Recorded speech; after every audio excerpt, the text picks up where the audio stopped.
Hi, welcome to Maths Week 2021.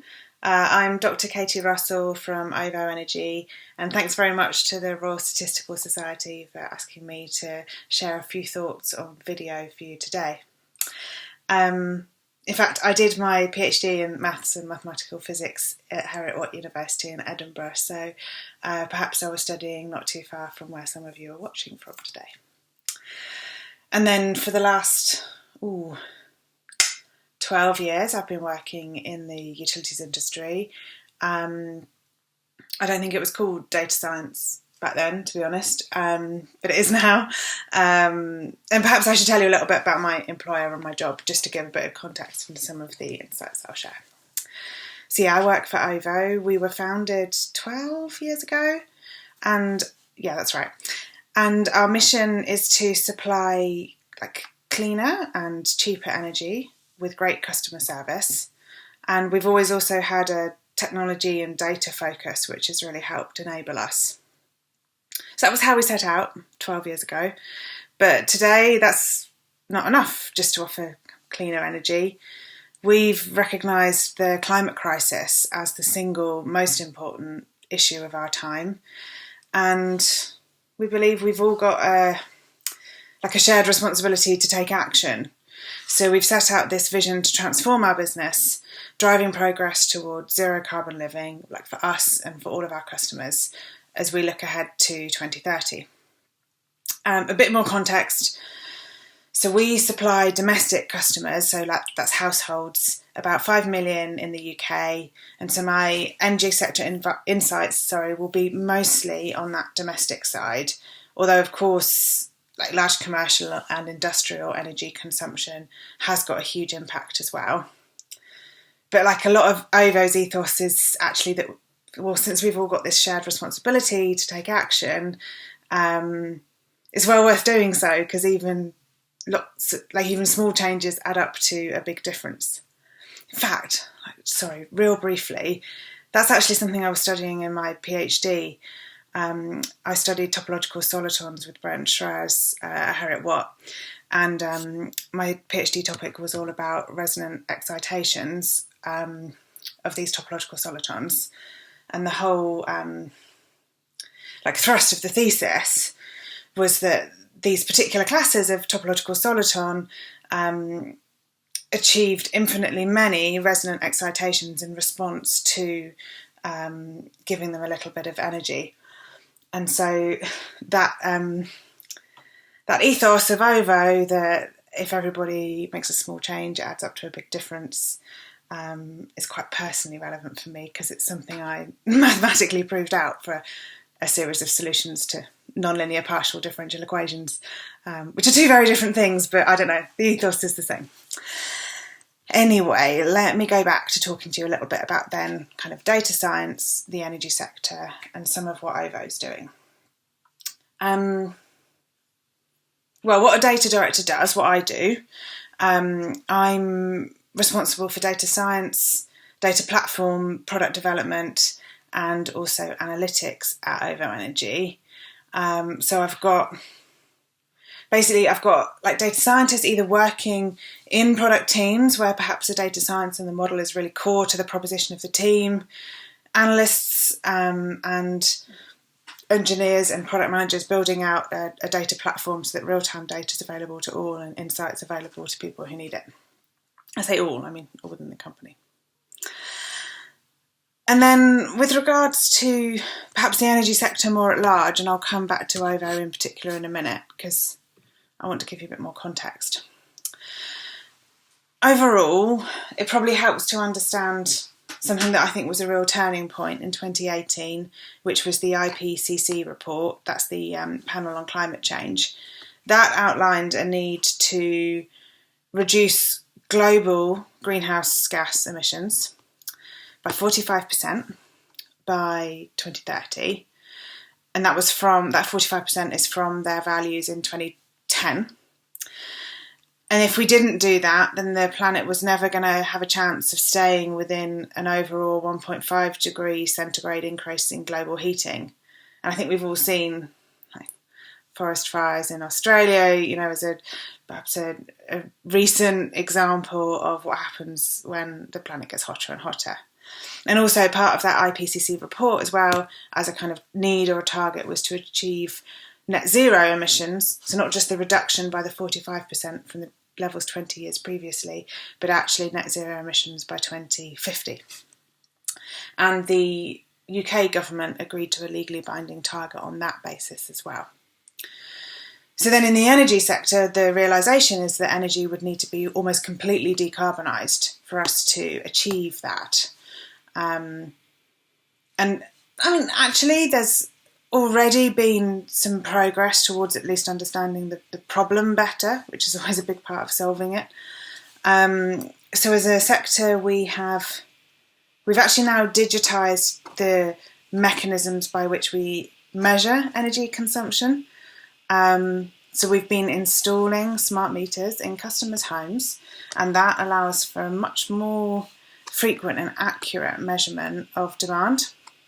Most OVO customers opt into half-hourly measurement of their energy consumption, electricity and gas. And then in turn, we can much better measure the actual number of grams of carbon dioxide that have been used to generate those units of energy, depending on time of use and where it's gone. As a sector, we can also measure and be conscious of the carbon impact of our operations. For example, paper bills versus supporting customers by having app or websites available for them to digitally self-serve. And we can measure the carbon impact of our engineering fleets and our operations, like that very installation of meters. And even the environmental impact of our offices and, for example, our sustainability measures as we recycle old meters, for example. Other things relevant to the sector is there's a energy data task force. That's a government dedicated task force that's investigating how to improve energy access to enable more innovation. And then some of the things that we could actually do with that data, some of the examples of challenges, would be, for example, using artificial intelligence to optimise the energy market itself with more advanced, potentially real-time balancing, demand and supply forecasting and real-time trading on the grid.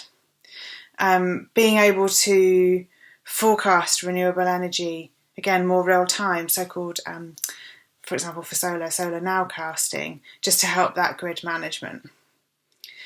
In general, though, it's probably fair to say there's some level of energy sector uncertainty about the role of AI in the sector and how it would impact the grid in, say, 5-10 years' time and what that would look like. I was part of an interesting discussion with some folks behind the proposals around a centre for AI and climate change. And that interesting discussion was about general distrust in AI models, especially anything black box. So in fact, like any research into that space, into how you can make these really powerful models also be more transparent and more explainable, is actually super relevant, even if at first glance it looks very theoretical. Just because it's got such a real-life practical application, it actually becomes potentially even more important to make it explainable and transparent.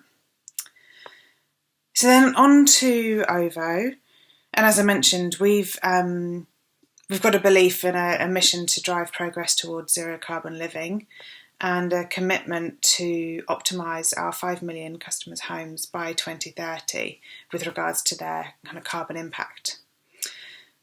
We've set out that we would do that in one of two ways. So many of our customers, but we want 5 million of them, to have a smart meter and to provide energy insights to them. We can, and then secondly, for some customers, they've potentially got the opportunity to have an electric vehicle for their transport, or electric heating or cooling, or even a microgeneration system in their home. And so there's optimisation of their carbon impact that we can go further there for those customers. back to customers with smart meters, and I can tell you a little bit about the provision of energy insights and what that does to their carbon impact. First off, actually just making the energy consumption more visible to the customer themselves through the provision of the smart meter, and then perhaps an online experience around how much energy they're consuming and when, what time of day, for example. That's got a proven impact in terms of energy savings and therefore carbon savings. We published a white paper on it, probably back in 2019, if you want to have a Google for that, like OVO Energy Savings White Paper. You'll find it and you can see what we did. But we go one step further because we've actually got that energy usage data. There's a class of algorithms that help infer the end use, like the appliances or the activities in the home. So even though you've only measured the whole home consumption, you can start to infer the kind of device level use in the home. And you know, the old saying is, if you can measure it, you can improve it. So we can use that to offer our customers energy saving tips and insights, and then again kind of like further measure whether or not any of their interventions have had an impact.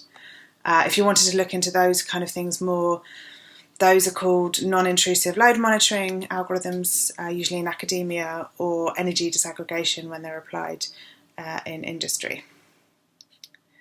And then, I mentioned the opportunity for customers who have got an electric vehicle, electric heating, electric cooling, or perhaps a microgeneration system.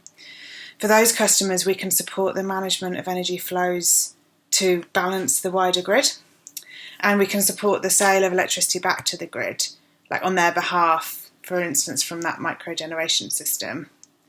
And that itself is it's quite involved. There's a lot going on there, but at its core, it's a data science problem.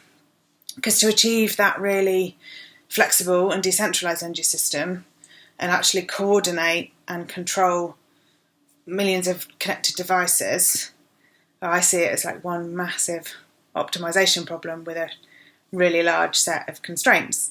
Because you're trying to do it at scale and in real time. You're trying to push demand away from peak times. You're trying to save customers money off their energy bills. You're trying to reduce carbon emissions, and the devices in their home have got a primary purpose, like be an electric vehicle or heat the home. Super, super interesting. And actually, just running a business of millions of customers also has got multiple data science problems regardless of the sector, but there's an energy sector specific application of them. So one is just understanding customers better. We strive to understand our customers better at OVO because it helps us identify whether they are customers for whom decarbonisation can be a priority, and perhaps they can go down that route of electric vehicles and electric heaters and investment in their home, versus customers who are perhaps more vulnerable and what they need is just financial support, and 100% renewable energy is standard, but just financial support in managing the payments of their bills. So customer understanding is a pretty common application of data science within the energy sector. And then I think I mentioned earlier as well, but it's true for OVO, just the kind of our own operations and making those zero carbon is part of our commitment too. It's not just about our customers, it's about what we're doing in our offices, at home and in our fleets. And so, for example, we can optimise the route that our engineers take as they drive to appointments. The fleet's using all 100% renewable electricity, but there's still no need to waste it because it could go to someone else. So overall, OVO's approach is to decarbonise power and electrify everything, and in that there's a massive set of data science and mathematical problems to tackle. And actually, part of it is just measuring success. How do we know that we've made a difference? And then we can course correct if we need to, because this is a long-term goal, albeit to 2030. So we're measuring the number of homes that we have optimised and our progress in reducing their carbon impact. Again, we're measuring our success in achieving those zero carbon operations in the offices and our fleets. And we also measure things like our customer satisfaction in those products and services, and the customer awareness that we've raised around decarbonisation through initiatives like planting millions of trees, or even the brand awareness is now effectively a decarbonisation awareness measurement, because it's all going on things like I saw an OVO zero carbon taxi in London the other day, or it's going on a bike scheme in Cardiff and Glasgow. So yeah, I think I'll just wrap it up there for you folks. But just to summarise, anywhere you look within a business, there are data science applicable problems to solve. It does help to have a core of understanding data and using technology to solve customer problems. And in particular, with this mission of using data to help reduce carbon emissions, so many different applications. I'm sure I haven't done them justice in 15 minutes, but if you did want to look into more of what I talked about from OVO in particular, then have a Google for Plan Zero, because that's the name of our kind of carbon initiatives. And I also mentioned some external things like the Energy Data Task Force that you might be interested in, and I mentioned the Centre for AI and Climate Change. But yeah, most of all, good luck, and perhaps look forward to meeting or seeing some of you at some point in the future. Bye bye.